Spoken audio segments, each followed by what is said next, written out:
Go.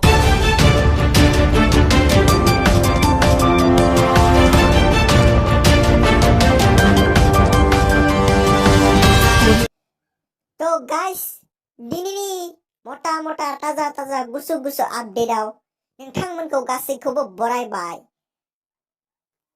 दिनै आं मावजि बुन्दाया नोंथांमोननि सेराव माखासे गुदुं गुसु गेदेर उन्दै गोबांथार खौरां लानानै फैदों। तो नोंथांमोना नायलांबाय थादों दिनैनि मावजि बुन्दानि बे निउसखौ। मैयानि देवाली फुजानि बमा गावनाय जाथायाव बादावनानै क'क्राझाराव साथाम सिख्लाया हार्ट एटेक जादों होननानै खोनानो मोनदों।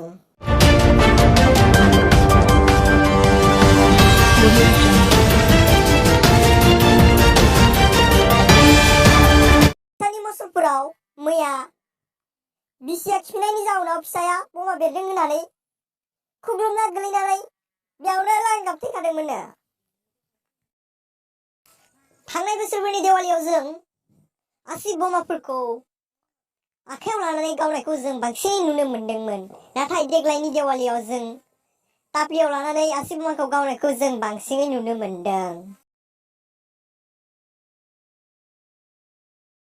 आपडेटआव दं अदालगुरियाव सानै सिख्लानि मायाबा मायाबि जिलांजोबदों होननानै खोनानो मोन्दों। आरो मैयानि देवाली फुजायाव बमा गावनायनि जाउनाव माखासे दावदैफोरा गला जादों होननानै जों मिथिनो मोन्दों। दिनैनि रादाबा बेखिनियानो।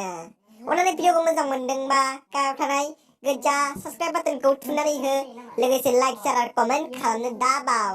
तो लोगोफोर नेक्स्ट भिडिअआव लोगो मोनगोन। बाय बाय।